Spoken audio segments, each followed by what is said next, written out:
Jaguar I-Pace, the car that I originally wanted to get for myself. It was something that I was kind of, keeping my eye on, but the closer it got to production, and once I started actually seeing this car here and there in person, I decided that, just mainly for personal reasons, I was just going to pass and stick with my Tesla, which I did.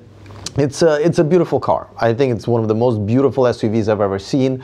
I just don't like the interior as much as I thought I would, especially the wheel. But again, this is a personal preference. A lot of people really, really like the car.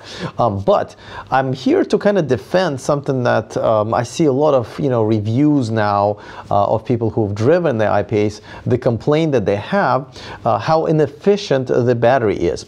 And this is something I'm also hearing, I think, a little bit about few other cars. As a matter of fact, right now I am in Spain. I'm in the south of Spain to test drive and do kind of a 2-day media drive of Audi e-tron, the car that I'm hoping to get for myself. And as I'm preparing for the drive tomorrow, I'm trying to figure out what I'm looking for. And one of the things I was going to look for is how many miles per kilowatt hour this car actually is going to go, so we can understand how many actual miles this battery has.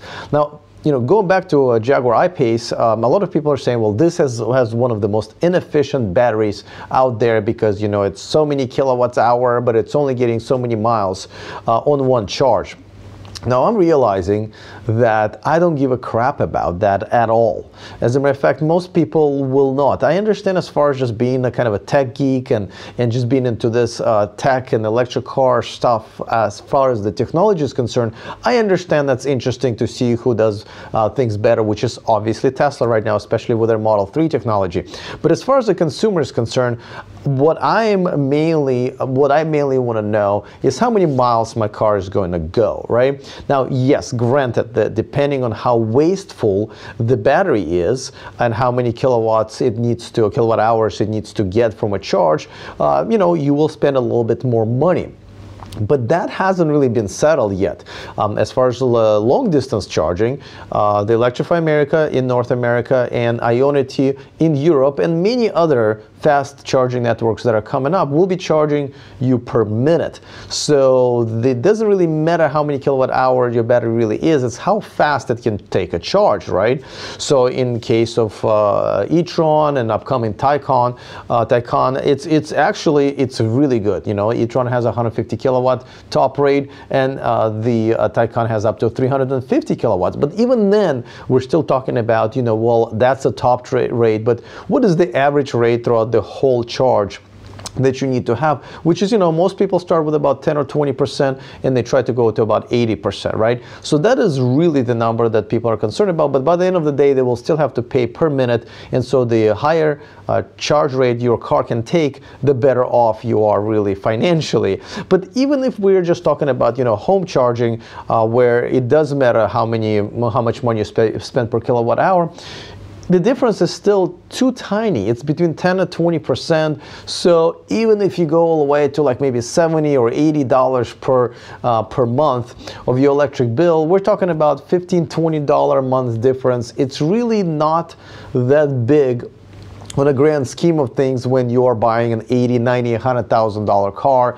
Your payments are usually about $1,000, even $1,200. So, that extra $10, $15 that you're going to spend on the inefficient battery just really won't matter. Let's just face that. Now, before I go any further, by the way, and again, this is not just in defense of Jaguar I-Pace in particular, it's just because they've, gotten a really bad rap for, rightfully so, for inefficient battery, but I just don't think this is something that people should really care about, because like my channel is for consumers. This is for people to decide what their next car is going to be. As far as that is concerned, I really think it's one of the least important parameters. Now, before I go any further, of course, I just want to remind you guys that this video and this channel is sponsored by Starman Gifts, the home of The Adventures of Starman. I don't know why I always look at it like I don't know what it is, but if you don't own a copy yet, go ahead, in the description of this video you can get a discount code. That way you can own this, and that discount code is actually good for the rest of the cool stuff that they sell over there at starmangifts.com. So now, as I said, I'm here in Spain, and this is yet another media drive, which I gotta tell you guys, it's pretty grueling experiences sometimes, because not only the flight has been just like, I'm exhausted right now. If I don't look the way I normally look, this is because I am completely exhausted.